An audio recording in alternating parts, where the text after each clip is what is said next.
Welcome back to Everything Marketplaces, where we talk with founders and leaders from some of today's top marketplaces. So this is episode 181, which is a really great group chat that we just had with Brendan Candon, who's the CEO of SidelineSwap. SidelineSwap is a leading online marketplace for buying and selling sports gear. They've been mentioned on A16Z's Marketplace 100 list as one of the fastest growing marketplaces, and they've also raised over 18 million in capital from investors like 500 Startups, FJ Labs, and eBay Ventures.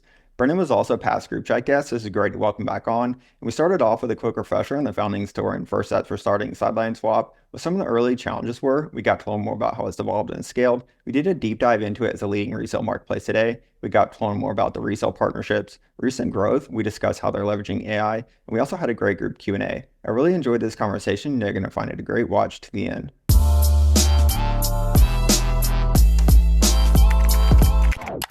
So, Baron, I mentioned it to you right before we started recording, but you've been highly requested as a guest again after your past group chat. So, I'm really excited to have you join us here today and want to start off by saying huge thanks for taking the time to do so in advance.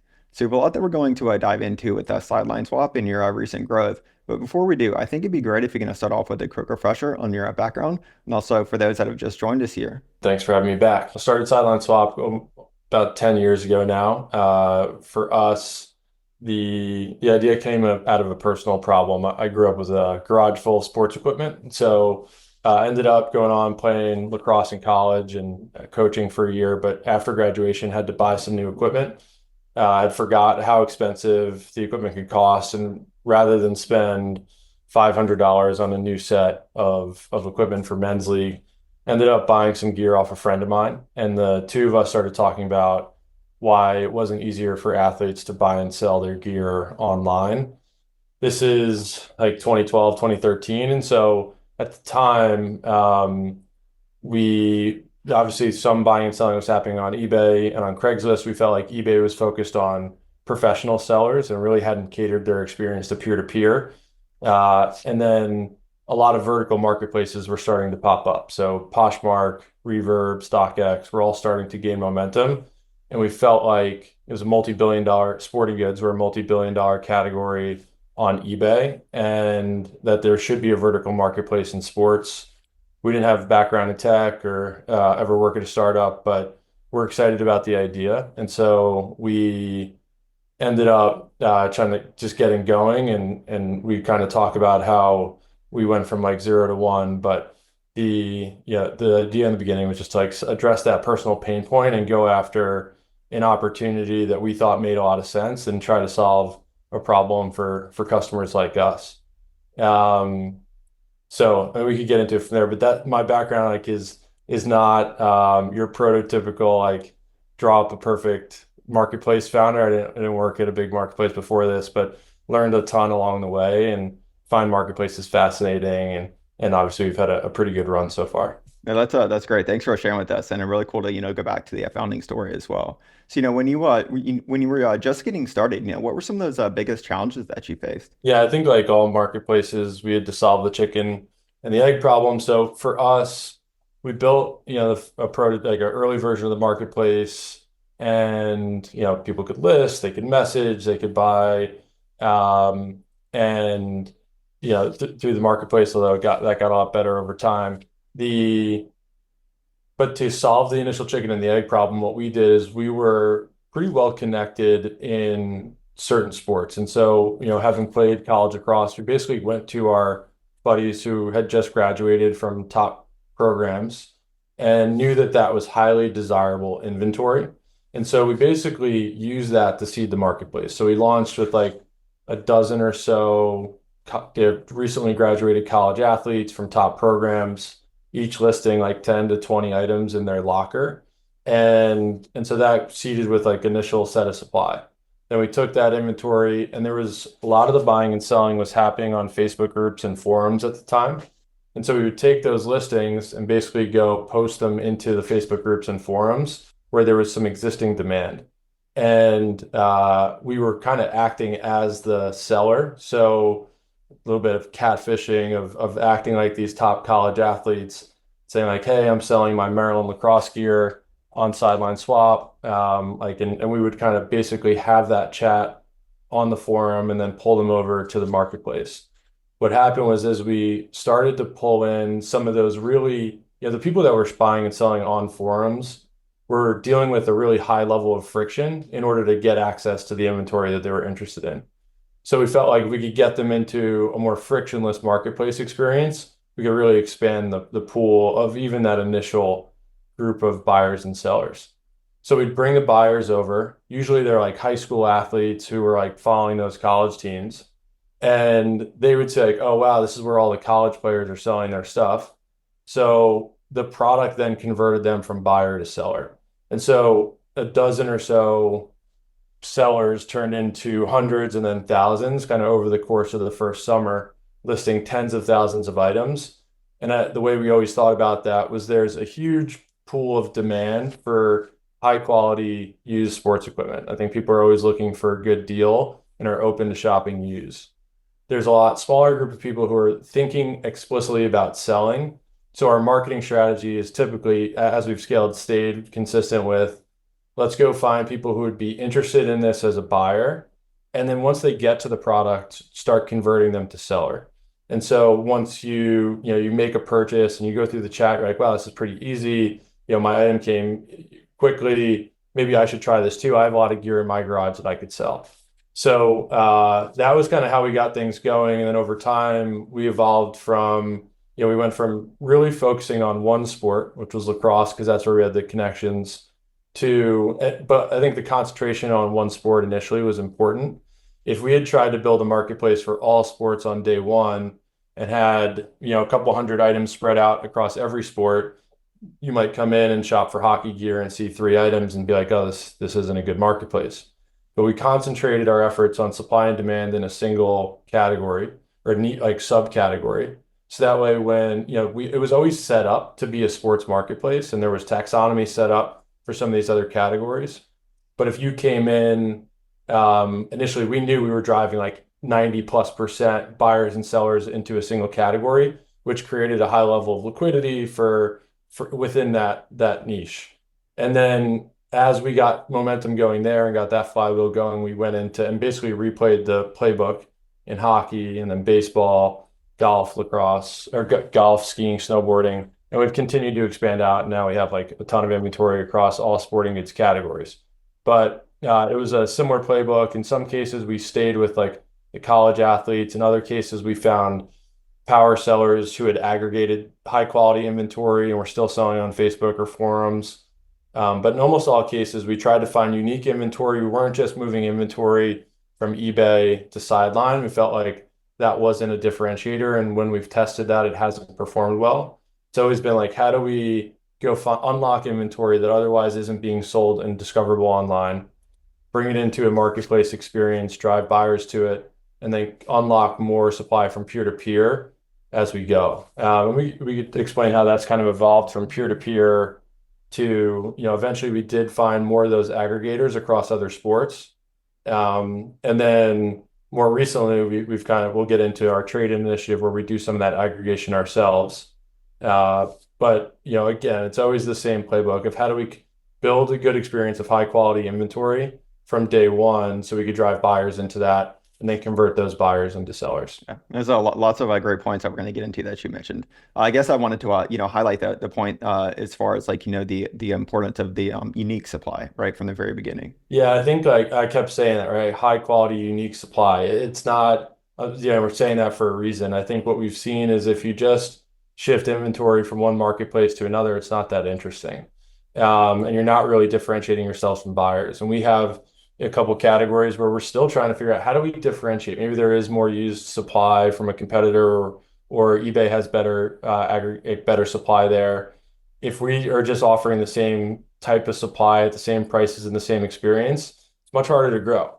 But when you're competing, against you're not competing against anyone because you're the only one who's aggregated the inventory. It's a much different ballgame. And we've also always tried to start with that high quality, like aspirational inventory, the way we think about it. So like in sports, there's a franchise of stores called Play It Again Sports. They have about 300 stores. They're good, big business. I shopped there a lot growing up, and a lot of their sellers sell on our platform. But the inventory in their stores is typically the like lower tier. It's not like from the premium seller.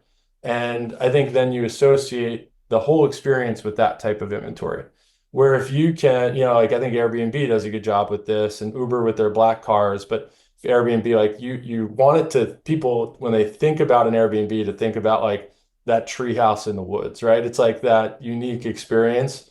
Even if like often it's maybe not that different from a hotel. For us, it's like high quality inventory within each category, whether it's pro and college gear or some other like differentiated inventory in some way, allows us to have an edge when it comes to marketing and building some momentum.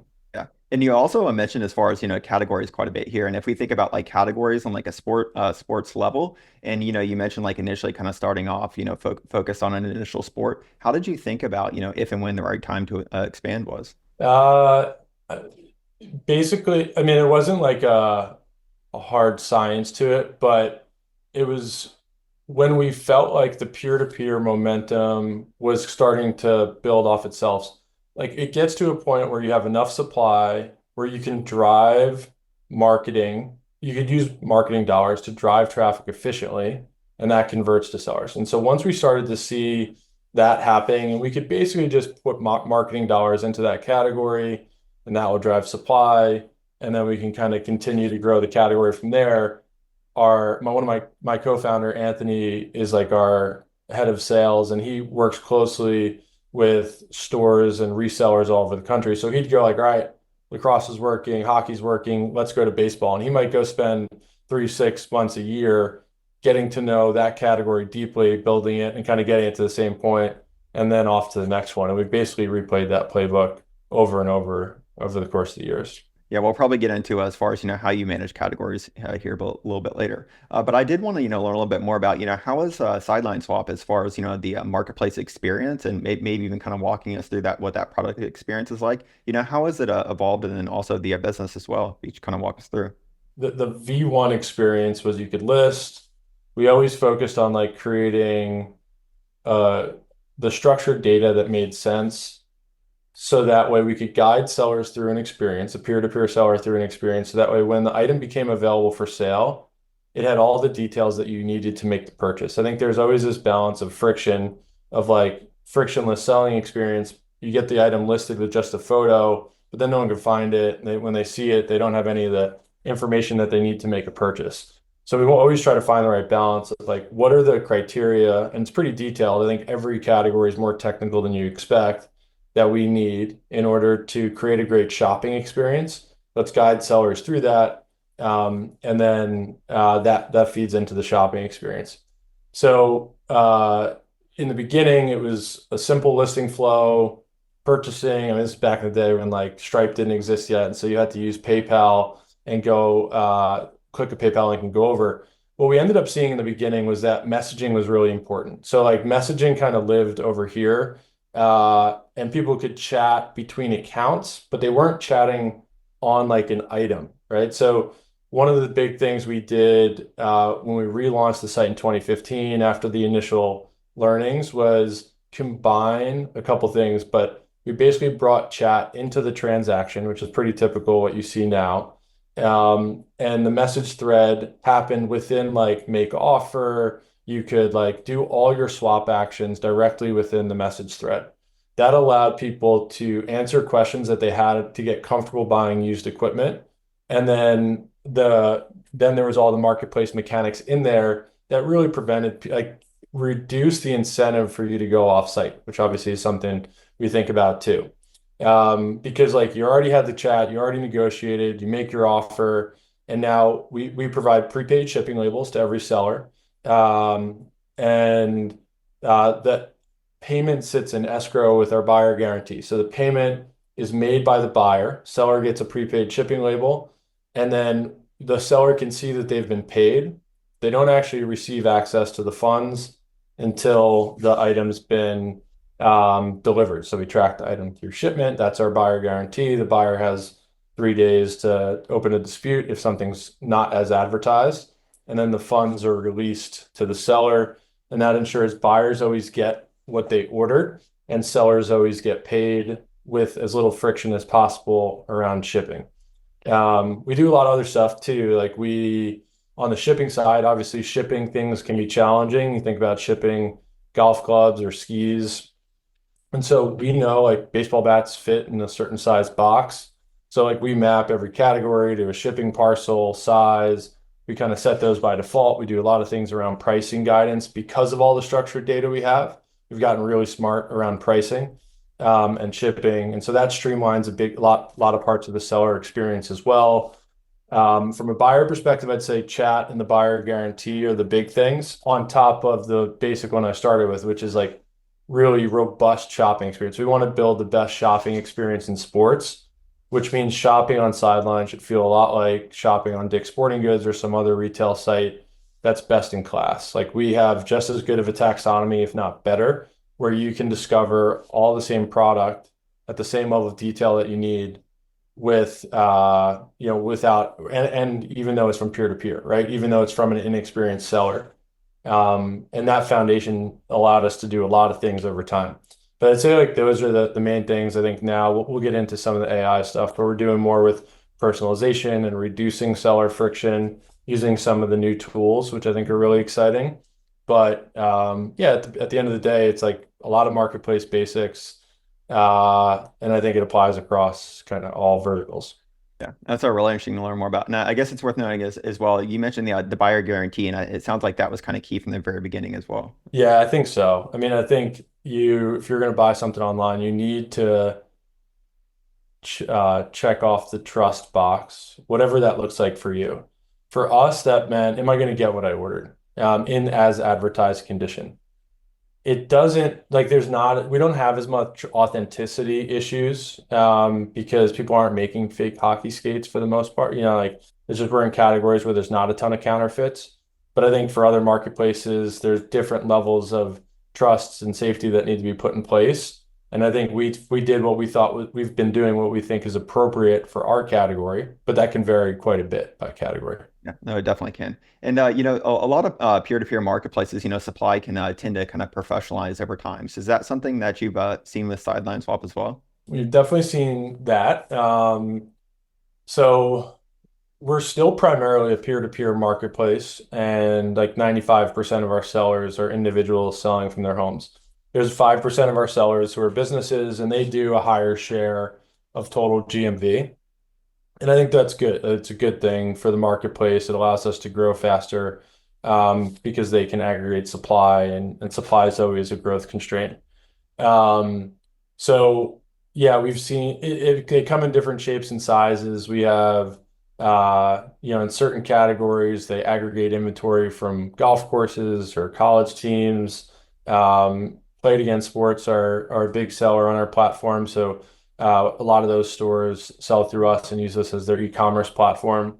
So, we want to be the engine behind re-commerce in sports and like a Shopify for resale in sports. So we're excited, but we want to enable that while still supporting our peer-to-peer community. And I think like we are very conscious of that. I think some marketplaces, and I think eBay did this at points, like over-index to support, like chasing power sellers. And I think there's benefits to that, but then you kind of open the door to Poshmark and Sideline and Reverb because like they built experiences for peer-to-peer. And so we're always like, we want to be a peer-to-peer friendly marketplace that also works well for power sellers.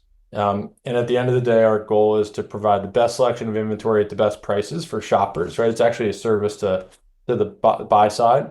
And so how do we then enable all the selling experiences that we need to be able to deliver that experience to the buyer? But yeah, pretty healthy mix. We built some tools for power sellers over time to make it easier for them to manage their inventory and get their inventory onto the platform. So that's kind of where things stand today. Yeah, and I guess our related topic is the resale partnerships, and I know it was pretty early on your last group chat with that, and since then you've announced a few new more partnerships. So could you maybe share more about how that's kind of played out as well? Yeah. So in 2022, up until that point, we've basically been a pure play marketplace similar to eBay. We connected buyers and sellers. We took a fee. We never touched any inventory. but we always felt supply constrained. We always felt like there was more inventory, high quality inventory in people's homes that wasn't making its way onto a marketplace today. And so how could we go get it? And we felt like one of the biggest points of friction for that segment of sellers that wasn't participating was time, that they just didn't have the time to sell themselves and manage listings and go to the post office. So we felt like there was an opportunity to leverage what we built, leverage the pricing data, and the taxonomy and all the marketplace foundation that we had built to go enable resale experiences for retail partners and brands in sports. So we approached a couple of those retailers. Dick's Sporting Goods is one of them. And he said, like, hey, what if your customers could come into your store and get paid on the spot in a Dick's gift card for the resale value, for the trade-in value of their stuff? And so, they were into that, and we kind of formed this partnership where we started with pop-up events. And I think the last time we talked in 2020 was in the beginning of 23. So in 22, we ran like 70 of these events. Since then, we've run over 1,000. So we've like scaled this up super quickly. And the experiences customers can bring in anything in their garage. Usually it's like things purchased in the last 5 years worth more than $100 when they bought it new in still good working condition. We have tech that we've built to price all that stuff on the spot. So we have this like instant quoting tool where we can, with confidence, decide what is this item going to sell for based on our pricing data? How long is it going to take to sell? And so what can we pay for it? Customer gets a gift card. We take the inventory, we resell it first party at higher margin. So we now have this like Poshmark ThredUp hybrid with some unique twists that make sense for us, where we own some inventory first party to pump more liquidity into the marketplace, so that way the marketplace could grow faster. I think like the main goal at the end of the day is actually to just let the marketplace grow faster. And we've actually built a premium like a SidelineSwap Pro tier where sellers can get access to these tools if they want to run events in their community. We're like teaching them how to do it. We want them to compete with us and sell on the marketplace too. The goal is to get more inventory out of people's homes and onto the marketplace. We happen to be doing it as basically like because there wasn't anybody else to do it. And we wanted to show that it could work and like be really close to the problem and fine tune it. But over time, like if more sellers start to do this and we take a step back, like that's fine to us. And we're competing on a level playing field on the marketplace. We're learning what pain points are sellers going through. And so we end up improving the marketplace experience as the result. That event experience has evolved to include a new version of the tech where our partners can offer it in store all the time. So it's like a point of sale integration where they could quote your items in certain product categories and do the trade in for us. And then we get the inventory and resell it. And then there's a new version launching soon where it's online. So you could go onto like their .com, start your trade online, send it to us directly or drop it off at a store. But the goal is like within a couple of years, anywhere you shop for sports gear, you'll be able to trade in through a brand or retailer that you trust. And SidelineSwap will power all those resale experiences in sports. The goal is for us to get all the inventory back onto the marketplace and then grow the marketplace faster as a result. So it's been cool. It's been a really good thing for us. I think we've partnered with Dick's Sporting Goods, Rawlings, Monkey Sports, Piranha's Hockey, and have a long list of other partners who are kind of eager to work with us. And so we're kind of just scaling it up year by year. Yeah, no, that's a really awesome to hear how it's scaled up since your past group chat. So you did mention as far as the kind of Poshmark, connecting buyers and sellers directly or pure play marketplace model versus kind of like the ThredUp and taking on inventory. And there's of course like pros and cons to each. But I guess like how has that kind of impacted SidelineSwap and maybe even just kind of breaking down like an example kind of transaction for each. Yeah, I mean, I think the Poshmark model is great, right? Like I think if you cannot touch inventory, take a fee, and acquire customers cost effectively, it's a beautiful business model. The managed marketplace owned inventory model or even consignment has a lot of challenges. And I think we've tried to learn from the challenges of some, like whether ThredUp or RealReal, and implement this in a unique way that makes sense for us. I'm not going to give away all of our secrets, but there's a few things I think we do well that I'll talk about. We screen inventory up front, right? So we don't ship junk. We don't ship things that's not going to sell. I think there's a lot of operational challenges with the clean out kit. People throw up a lot of, probably, I don't know what percent, but a high percent of stuff that ends up in those clean out bags at ThreadUp are things that aren't going to sell. And so they ship things and then have to deal with processing things that aren't going to sell. We screen all that stuff up front. If it's not eligible for trade-in, it's eligible for donation or being recycled responsibly, but we don't take it. And so we're only touching things we have high confidence are going to sell. Our sell-through rates speak to that. And then, there's a couple other things, how we do payments and how we do our pricing on top of our secondary market data and how frequently that's updated. That allows us to, again, make sure we're only buying inventory that we have confidence is going to sell. And the payment terms, like there's like things that we do with how we issue payments that help us not have too much inventory, too much money tied up in inventory. But yeah, I think like if you can have a pure play marketplace, it's great. I do think having a liquidity engine that gets more supply that's you want on the marketplace onto the marketplace and doing that yourself does make sense in some cases. Obviously, we make a lot more on a first party sale than we do on a third party sale, which that means, let's say our standard take rate's 12%. Let's just say we make 60% on an item we sell first party.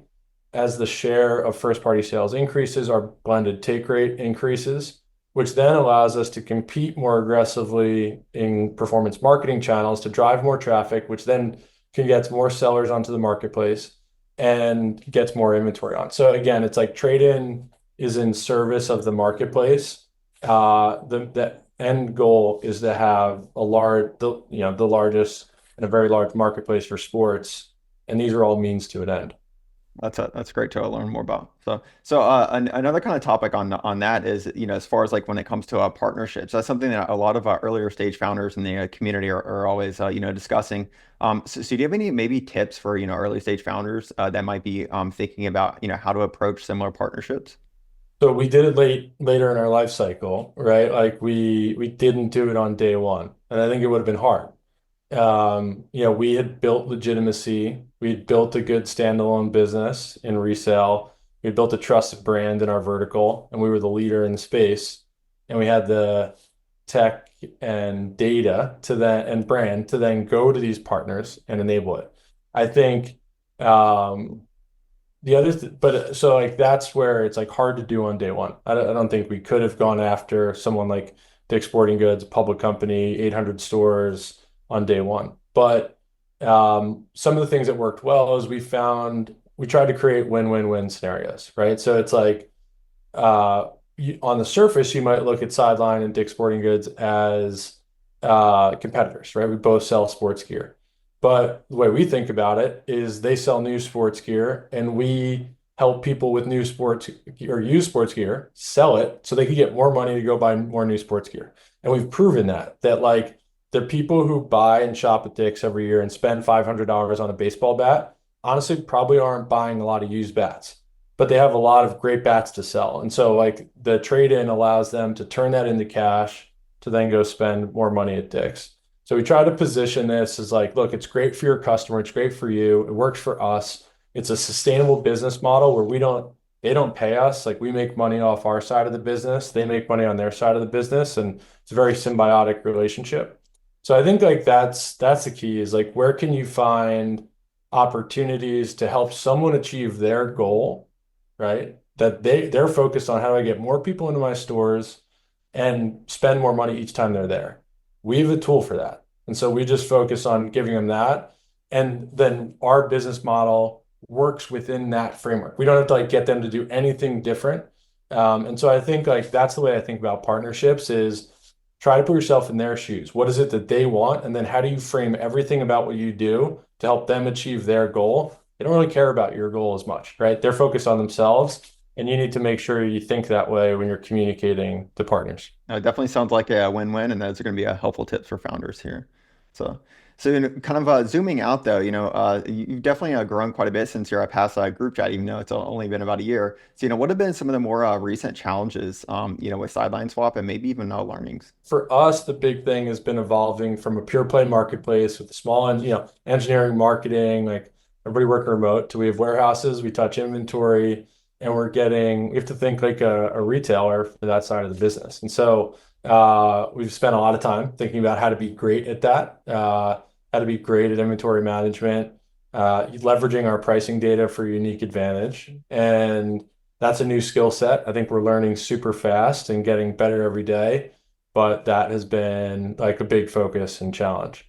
Um, so yeah, I think then do all that with a small team delivering on the marketplace experience, right? So like, how do we continue to drive the marketplace experience forward with, especially with some of the latest and greatest tools that are coming out. And so we've invested heavily in content in the last year as well. Partially with the lens for SEO, but mostly like how do we create a library of content that makes Sideline the best destination to start and end your search for sports gear, right? You should be able to like come here, learn about product, find the product you want, and buy with confidence, kind of all in one spot. So we've written out a lot of content about top products and merchandise that better. So that's been another big focus for us this year, is just like leveling up the shopping experience with more content. Definitely, I noticed the content I've been following along on social, and then also to checking out the site. So that's great.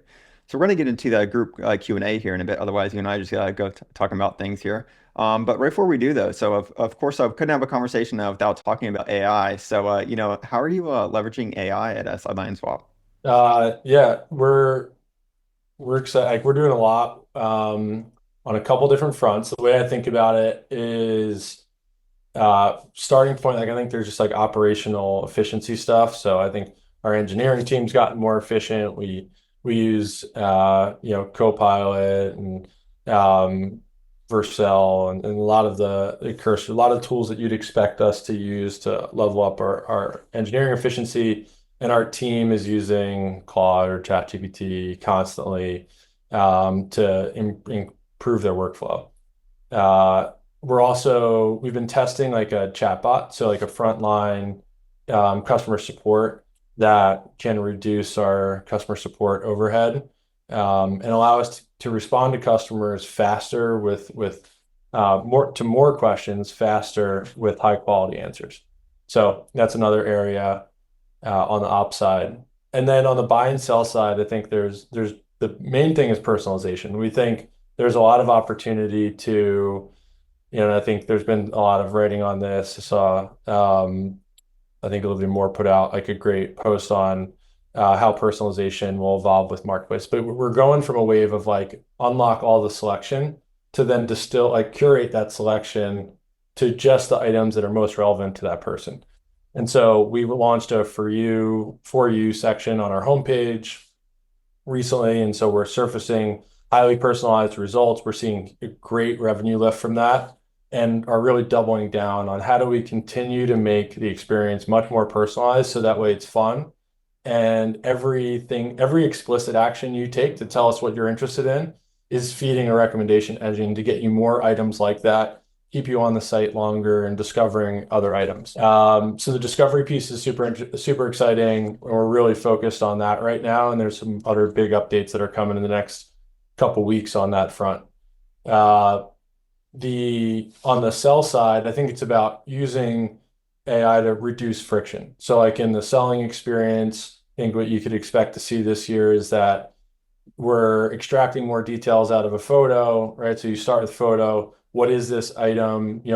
Less taps for the user to go and complete all the details on the listing, enhanced descriptions, enhanced titles, and even things on the account management side of, the help me write stuff that you're seeing in Gmail. There's a lot of time sellers spend chatting with buyers. Like, how can we give them tools to be able to respond better and faster within their account? So a lot of stuff that we're focused on there too. I think it's taken like a little bit to figure out, okay, what are what's not like the shiny object, but what are the right applications for this? And then how do we incorporate that into the product in a meaningful way? Um, and I think last year we did some experimentation and we figured a lot of it out. And now we're kind of moving full steam ahead with where we see the product going. And we want to stay on the frontier of like if we were building a marketplace today, what would that experience look like? And we want to make sure that we're doing that ourselves and not waiting for someone else to come along and build the next gen experience. No, it's great to hear about even thinking like that even at the later stages. So cool. So we're gonna get into the group Q&A here. Hey, Dimitri, saw you raise your hand. Do you want to jump on? Yeah, I have a question for you about how you've sort of set up the product experience on your site. So you seem to have a listing experience where, you have maybe the same item for multiple sellers, and that's what you present to the customer. Whereas you could also maybe have like a product-based experience where you have a product, and then under that you have kind of the various listings from each customer. How did you think like about this choice about how to set that up? And sort of what were kind of the trade-offs for you, and why did you land on the kind of the listing Yeah, experience? great question. I think it's a really hard problem to deal with, and I think it's good to be thoughtful about it up front. Um, the sporting goods is just super long tail. So you might look at like a Rawlings icon bat, and to the naked eye, it's like, okay, that's a Rawlings icon bat. That's the product. Well, there's BB Core, USSSA, and USA certifications, and so you got to go at least one layer deeper. Within each of those, there's drop 5, drop 8, drop 12, right? Now there's all these colorways, and unlike books or sneakers, and I don't know, maybe there's other categories, you can't just like scan the UPC on the back and boom, here's your title, right? Like it is really complicated, and so organizing that into products is really hard. So I think initially what we did was not try to solve that problem and just go with listings. We are working in the direction of backwards to organizing it. So like the way our value guide works for trade-in, we're creating, a manufacturer SKU might be like all the way down the tree to color, drop, like all the criteria I talked about to a unique layer. Customers don't think that way. That's not the way anybody buys or sells. So we have to like create a layer somewhere in between the Rawlings icon and like that UPC. That's the shoppable layer, right? And it's different by every category.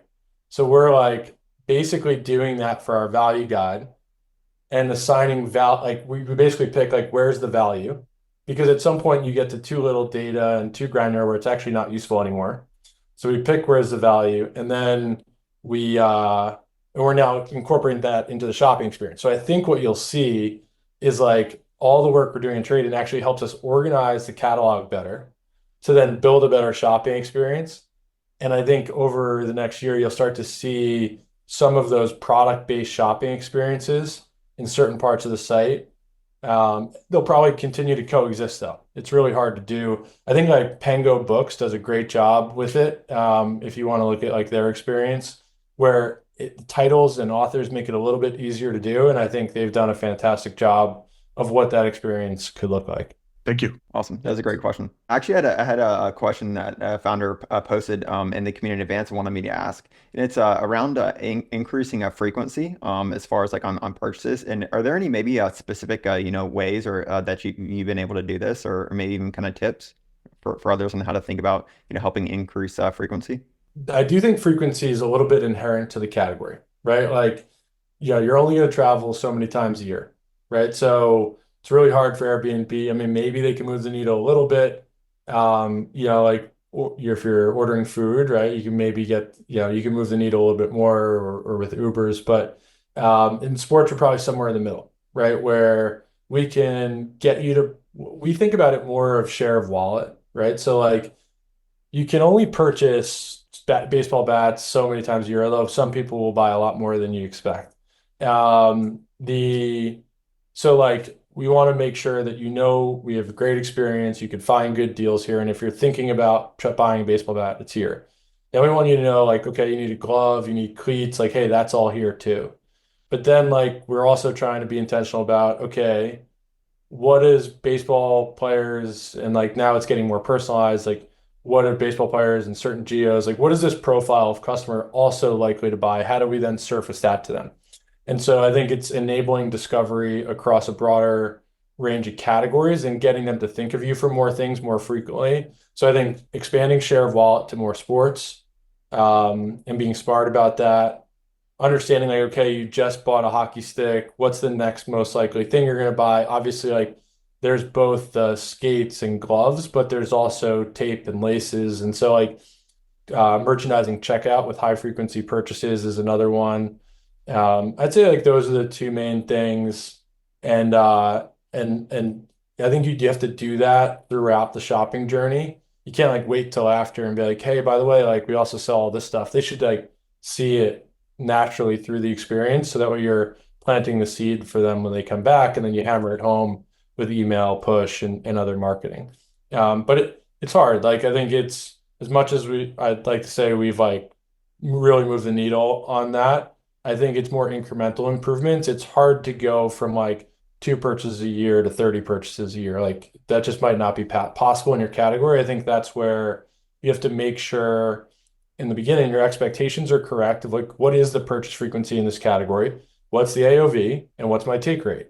And like you kind of have to make sure that given that frequency, given that AOV, and given your take rate, how big can your business get? You got to make sure like your take rate is appropriate for that. Because I think sometimes if your AOV is too low and your take rate's too low, the purchase frequency is not high enough, it just gets really challenging to build like a good LTV to CAC ratio that you can scale on. So yeah, it's a tricky one, but those are some of the ways we've thought about it. Definitely a lot of consideration. That's gonna be super helpful though. So, hey, Molly, do you want to come on? Saw you raise your hand. Yeah, I had a question about early organic marketing strategies.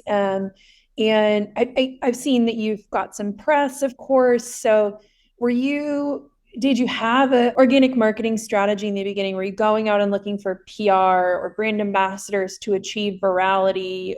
Yeah, can you just walk us through kind of how you got that started? Yeah.